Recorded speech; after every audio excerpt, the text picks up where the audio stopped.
नमस्कार। स्वागत है आपका एपिसोड 2। इसमें आज हम कोशिश करेंगे थोड़ा सा फ्लूट के बारे में बात करने की, बिकॉज़ ये एक ऐसा इंस्ट्रूमेंट है जिसके बारे में लोगों की काफ़ी क्यूरोसिटी भी रहती है, लोगों के काफ़ी क्वेश्चंस भी होते हैं।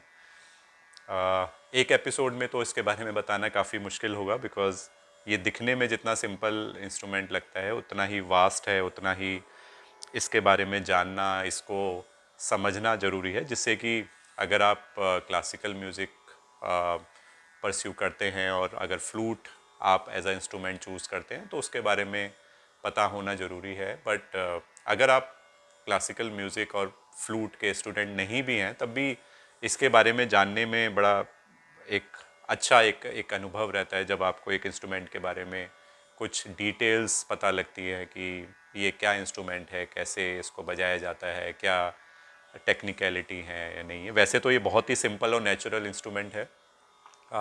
इसको ना ही आपको ट्यून करना पड़ता है, ना ही आपको इसे संभालने में कहीं कैरी करने में दिक्कत होती है। बहुत ही इजी टू कैरी इंस्ट्रूमेंट है।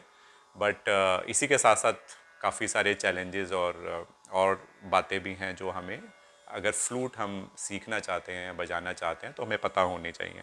तो बहुत सारे क्वेश्चंस रहते हैं, कैसे ही बैम्बू होनी चाहिए, बैम्बू के अलावा और कौन कौन से मटेरियल में आता है, अगर हमें लेनी है तो कहाँ से ले सकते हैं, ऑनलाइन ले सकते हैं, ऑफलाइन ही लेनी चाहिए, अच्छे बैम्बू की, अच्छी बांसुरी की क्या पहचान है। तो बहुत सारी ऐसी बातें हैं जो मैंने सीखा है या जो मुझे अपने अनुभव से, अपनी अनुभूति से पता लगा है, वो मैं आपको कोशिश करूँगा आपके साथ डिस्कस करूँ। बट अभी अगर आप केवल इंस्ट्रूमेंट को देखें तो ये बहुत सारे अलग अलग साइज़ में आता है, तो साइज़ की इतनी इम्पोर्टेंस नहीं है जितनी स्केल की इम्पोर्टेंस है। तो हम लोग नॉर्मली ये सोच, अगर कोई बांसुरी के बारे में नहीं जानता तो उसका क्वेश्चन ये होता है, अच्छा आपके पास कितनी बड़ी बांसुरी है, कितनी छोटी बांसुरी है। बट बड़ी छोटी का इसमें इतना इम्पोर्टेंस नहीं है। The importance is about the scale.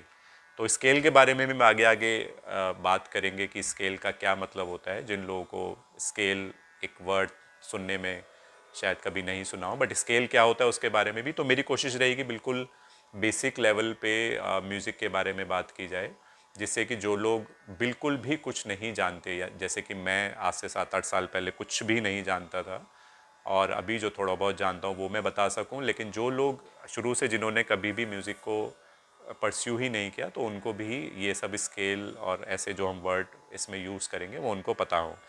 तो आप अगर ये बांसुरी को देखोगे तो इसमें आपको मेजरली 6 होल यहाँ पे मिलेंगे, जिसके ऊपर 3 उंगली हमारे इस हाथ की आती हैं और 3 इस हाथ की। तो 6 मेजर होल आपको यहाँ मिलते हैं। एक ब्लोइंग होल हमें मिलता है, तो यहाँ से ब्लो किया जाता है। सभी बांसुरियों का स्ट्रक्चर ऐसा ही रहता है। और एक और होल यहाँ पे बनाया जाता है जो कि एक और सुर को लगाने के लिए, जिसपे हम अपनी फिंगर से क्लोज नहीं कर सकते इसको। इसके बारे में भी हम आगे बात करेंगे।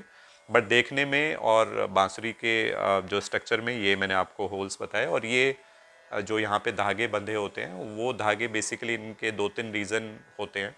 पहला रीज़न तो रहता है क्योंकि बांस है, ये फटने के काफ़ी चांस रहते हैं बांस के, तो बांस फट भी जाता है, तो उसको बांध के रखने के लिए भी ये धागे बांधे जाते हैं, जिससे कि वो बांस फटे ना गर्म होने पे या ज़्यादा ठंडा होने पे।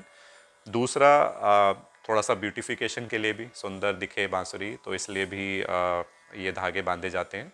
और तीसरा जो रीज़न होता है, जो भी बांसुरी बनाने वाले लोग हैं, मैन्युफैक्चरर हैं, उनका अपना एक स्टाइल होता है धागे बांधने का, जिससे कि उनकी बांसुरी दूर से ही पहचानी जा सके। तो ये भी एक रीज़न है धागे बांधने का। तो एक अलग तरीके से हर कोई अपने अपने धागे बांधता है, तो हमें धागे बंधे होने के ये काफ़ी रीज़न बांसुरी में होते हैं।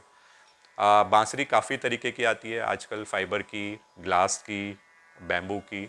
बट जैसा कि आप समझ सकते हैं कि नेचुरल जो इंस्ट्रूमेंट है वो बांस का ही माना जाता है। और सबसे अच्छी जो हमारी टोनल या हमारे सुर हैं वो बांस की बांसुरी में ही निकलते हैं, जैसा कि नाम भी है इसका, बांसुरी, यानी जो बांस से बनी हो।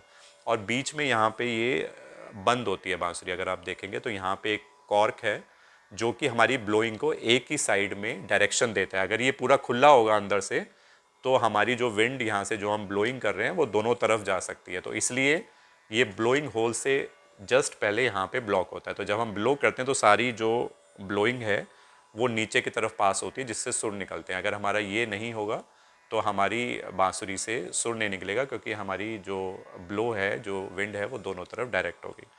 तो ये बेसिक मैंने आपको आज बांसुरी के बारे में बताया। बांसुरी के जो होल्स हैं उनका क्या पर्पज़ है।